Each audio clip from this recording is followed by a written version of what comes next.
Update. My partner says I'm the problem, but his behavior is starting to feel like abuse. Am I insane for thinking this? Original post. My partner, 30 male, and I, 31 female, have been together for about a year and a half. I moved in with him a few months ago to save on rent and living expenses, and honestly, I'm starting to regret it. He's admitted he has anger issues and goes to therapy for it. He always says he's the only one putting effort into the relationship, but I'm starting to feel like I'm constantly walking on eggshells. Now that I'm in a better financial place, I've been looking into therapy myself. Not for anger, but for trauma I went through earlier this year. Here's the thing. He slams doors, even though I've told him it scares me, raises his voice, calls me names, and has broken up with me mid-argument just to prove a point. He's even woken me up by slamming doors when he's mad, and once drove recklessly with me in the car and experienced road rage. When I bring these things up, he'll say stuff like, "That never happened," or "When was the last time I did that?" as if I'm making it up. After social events, he picks apart how I acted or how I spoke. I already have social anxiety, and now I dread going out with him because I know he'll find something to be mad about afterward. Whenever I try to set a boundary or tell him I'm uncomfortable, he keeps pushing. I get frustrated, and then suddenly I'm the problem because I have an attitude. If I try to take space, like sleeping in the spare room after an argument, he'll throw my clothes and belongings in there and tell me to just stay there permanently. Then he'll switch gears and act all sad and depressed until I comfort him, like I'm the one who did something wrong. It's emotionally exhausting. He also gets jealous when I'm friendly with his male roommates or other people, even though I'm literally nice to everyone. One night, he accused me of deleting messages and cheating because he saw my phone reflection and thought I was hiding something. I was actually just messaging a friend that I felt unsafe and anxious while having a fight. He later tried sneaking into the spare room to go through my phone, then acted like he missed me just to get me back into bed. He tells me what I should or shouldn't do because he cares, but it feels more like he doesn't think I can handle life on my own, even though I'm very independent and have way more life experience than him. Another thing that really upsets me is he says mean, judgmental things about people in public. He calls it having a mean girl persona. Lately, he keeps saying I'm the problem and that I need to look deep within myself. He blames his outbursts on stress or mental health, takes minimal accountability, and things will change for a little bit until they go back to how they were. I leave arguments feeling confused, guilty, and like I have to apologize for things I didn't even do wrong. I know I'm not perfect, but this can't be normal, right? I don't ever act or treat him this way. The only reason I've stayed this long is because he can be sweet. He cooks, helps clean, is affectionate, and when he's in a good mood, things feel easy. But he's mostly in a bad mood and complains about everything that happens, even if it's a minor inconvenience, and it'll bring down his mood. But I'm pretty sure I'm falling out of love with him. Now that I'm more financially stable, I've told him I think we should live separately when the lease is up, because our constant fights are very stressful. But I know how that'll go. He'll guilt me, spam me with messages, and make it seem like I'm abandoning him. We were supposed to get our own place together, but at this point, I just don't know anymore. Does this sound like emotional abuse, or am I the problem? Would love some honest outside perspectives, please. Now for the top advice before reading the update. Does this sound like emotional abuse? Yes. How do you feel physically when he rages and drives aggressively and slams doors, etc.? Does your blood pressure go up? Does your chest feel tight? It's emotional abuse, but it's also physical as it's damaging. I get anxious when I know the tension is building up, even before anything happens. Girl, just leave. Silently. Pack and leave silently when he's not there. Or if it is impossible, have several friends and relatives with you when you are packing and leaving. With an abusive partner like him, it is a must. And I'd make hidden audio recordings of some of his outbursts. So when, not if, he starts love-bombing you, you can listen to them and remember. When you do leave OP, do not let him know that you're breaking up with him in person, because that is the most dangerous time in an abusive relationship. Because they are losing control over you and they will do anything to have that control. That is when you are statistically the most likely to be killed by your partner. The reason why I'm warning you about this is because it almost happened to me. He almost killed me. Thank you so much for this advice. He's not laid a hand on me yet, but there has been small signs that he could. He also admitted to me recently that in a past relationship he choked his ex in self-defense. My stomach and heart just dropped. He will either get angry or guilt-trip me into staying. Now for the update weeks later. Firstly, I just want to thank everyone for their support and encouragement in my previous post. It means a lot, and anytime I started to doubt myself, I would read your comments. It helped me a lot. I left today. I left a letter and got the heck out of there, as I knew this was the safest and best option. I found a room to rent in a beautiful area and house, an all-female household, and funnily enough, my landlord is a social worker in DV. So she was incredibly accommodating and supportive throughout the process. I told people I trust at work about my plans, and they were also very supportive. I never thought I'd be someone who would enter into a relationship this bad. I've always been good at walking away from early signs in the past, but this person caught me at a time when I was lonely, struggling with mental health, and having financial issues. But there were early red flags I ignored, and I felt sorry for this person as he was good at guilt-tripping. These were the signs. Love-bombed. Pressured me to be his girlfriend when I wasn't sure yet.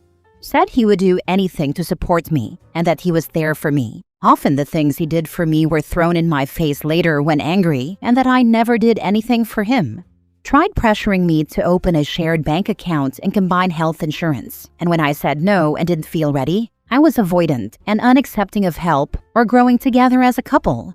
Gaslighting. Would say things didn't happen or that I didn't say something when I did, especially around showing him affection. Would sulk and depression sleep when things weren't going his way until I caved, apologized, and gave him affection. Double standards. It was okay for him to treat me horribly, but if I even had a slight attitude or talked back, it wasn't okay. I had to talk in a cute or baby voice, which I hated, to avoid having an attitude, so it didn't start a fight. Slammed doors, threw things, slammed things, called me names, raised his voice, gave me dirty looks, and stormed around.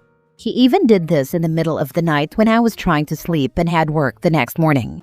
Reckless driving and speeding with me in or outside the car when mad. This resulted in him getting pulled over by the cops one night. One night I was trying to comfort him and placed my arms around him when he was getting angry, and apparently I was being confrontational, so he shoved me. Insisted on going to public places or doctor's appointments with me to give support and help. Then complained about helping me. If I refused help, I was unwilling to accept help, and he felt useless. Would pick apart or start a fight after social interactions because of what I said or how I acted. I constantly felt anxious when hanging out with other people. Would take my belongings out of the shared room and throw them on the floor. It got to the point where he even hid the clean drinking water in his room so I couldn't access it. Would take back gifts and say I didn't deserve them when he was angry and that I didn't show him enough love. He even returned photos of me and threw out belongings we had together. Broke up with me mid-argument and threatened to kick me out. One time he broke up with me and I didn't respond or give him the reaction he wanted. He then said he was suicidal or not doing well. Guilt-tripped me badly after his behavior, making his reaction seem justified because he was so hurt and sad. He would say he just wanted to be loved and talked about his childhood to make it seem okay. Would ask where I was or what I was doing when I was using his headphones. Tracking. If I didn't respond in a timely manner, he would get upset, even if I was busy. Would say nasty things about strangers and friends, and when I called him out, he got mad and said I was worse, which wasn't true at all. Would accuse me of cheating or make passive comments about it because I was private with my phone. I was private because I was contacting friends and searching signs of emotional abuse, trying to convince myself I wasn't crazy. I would have panic attacks that often resulted in me vomiting. One time he completely ignored it and started playing loud music so he didn't have to listen. But if I didn't give him help or attention when he wasn't feeling well, I was an awful girlfriend and selfish. If I tried standing up for myself or used logic in an argument, he said he didn't like my tone or that I was being condescending. He even pulled out his phone once to try to prove I was being condescending or defensive when I was just asking why he was upset. Would nitpick, judge, pick on me, make passive-aggressive comments, or tell me what to do. If I defended myself or set boundaries, that was thrown in my face too. When I tried putting my needs first, such as taking space or needing time alone, I was neglectful, and it was always about my needs. Unrealistic expectations, demanding love and attention constantly, including telling me to stop working so much, or getting angry when I picked up extra shifts to save money because I should have enough money by now. Meanwhile, he worked 6 to 7 days a week and still went to the gym and on social outings. He even openly admitted he was emotionally abusive in his last relationship and choked his last partner to protect himself. I don't know how true that version is, but I know for a fact he choked her and got physical with her in a rage. There are also rumors about this. So I say, if your partner shows even one of these signs, get the heck out. It's not worth your mental, physical, or emotional health. Don't wait around for them to physically hurt you, because once they do, you'll be in too deep and it'll be harder to leave. I'm grateful I got out when I did, because we lived with roommates, and I cannot imagine how much worse it would have been if we got our own place together. Thanks again for all the support. I've got a long road of therapy, healing, and returning to the woman I used to be, but it's well worth it. I just hope he leaves me the heck alone. Stay safe, everyone. So glad to hear you got out. It's crazy when you add up all the things that happened over the span of the relationship. Sadly, taken individually, most of these incidents would elicit a "you need to communicate better" response or something. Please stay safe and go completely no contact. You have no reason to communicate again, and all he will try to do is gaslight you to get you to come back. Don't even allow him to try.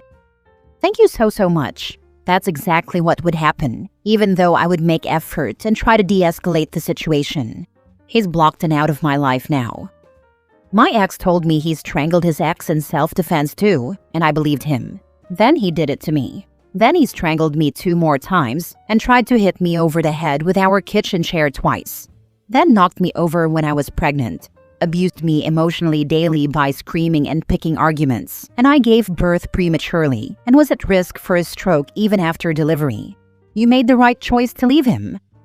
I am sorry to hear this. I'm sorry this happened. I hope life is 1,000 times better without him. I hope your baby and yourself are safe now and far away from that monster. Studies have shown that if someone tries to strangle or choke their partner, they are 6 to 7 times more likely to kill them. It's got a high chance of ending in murder. It's a really bad sign. I'm so glad you and OP are away from them now. I read this statistic after the fact. After he pushed me and I went to the hospital and the incident was documented, he kept his hands off me. But I sincerely think he was trying to kill me without leaving a mark. I don't see what other end goal there is from screaming at a pregnant woman every day. Last story. I think I nuked my relationship with my boyfriend by drawing a hard line. My boyfriend, 32 male, and I, 32 female, have been together for nearly 2 years, living together for 1. He had purchased his house prior to us dating, and I was renting an apartment, so it made sense for me to move into his house. He continued to pay the mortgage, and I took on all of the usage bills, all of the utilities and annual maintenance, as well as the grocery shopping. And we felt that it was a fair split. As our anniversary is coming up, we've been talking about our future timelines and where we see our relationship progressing. We're on the same page with all the big ideas. We know we want to marry each other and start a family following that. But to be in a position to start a family, the house is going to need a lot of renovations. And we've always thrown around the idea that the cost of renos would be my buy-in, so to speak, on the house. From our estimates, everything we would want to do would be around $100,000 at the low end. We even agreed that we could draw up some kind of agreement to protect both of our interests financially. As it's gotten closer to the reality of reaching out to contractors and banks, I've felt more and more unsettled about the situation. I feel confident in our relationship, but foolish making an investment in a boyfriend's asset. I told him that I would like to be engaged before starting this process, so I feel like he's making a commitment to me as much as I am. We've talked about being engaged prior to this, but he said adding this element makes it feel very transactional and takes away the romance and sparkle of it all. I didn't tell him I wanted to be engaged by a specific date or anything like that. Just that if this renovation is what we want to pursue, this is the action I'd like to take beforehand. He seemed upset by my statement, and I feel like I've really taken some of the romance and surprise out of the idea of a proposal or being engaged. The morning after this conversation was cold and tense, and I can't help but feel like I've done irreparable damage. But I don't feel wrong in making the request. Am I being reasonable? Is this recoverable? Forget engaged. Don't do this unless you're married and on the deed. This OP. People can always break engagements, but it's harder to break a deed. Do not put a penny of your money if you're not on that deed. You'll be screwing yourself. This is the answer. He has everything to gain. She has everything to lose. This setup is incredibly lopsided. Lol, what? He wants thousands of dollars without deed and legal transactions? I would not put any money without my name on the house. My bestie put about $45,000 of her own money into the family home her boyfriend was taking care of. He ended up cheating on her multiple times when she was out of town, played the victim, and lied to all of their friends about why she was leaving him, and told everyone she was lying about the money when she asked for some of it back during the breakup. OP, protect yourself before investing in something you don't own. Your boyfriend should want what's best for your situation. If he doesn't see why your finances are worth protecting from risk, he's either kind of stupid or doesn't see you as his equal. I know a single mom who was dating a guy that convinced her to sell her house, then invest the money she made from the sale into renovating his house. Her name was not on the deed. Less than a year later, they got in a fight. She came home from work with her daughter the next day. The locks had been changed, and her daughter were stuck living in hotels for a few months while she saved enough money for a deposit on an apartment. The over $120,000 she invested in his house was considered a gift, and there is no legal recourse for her to get this money back. Do not contribute any money towards his house without your name on the deed, OP.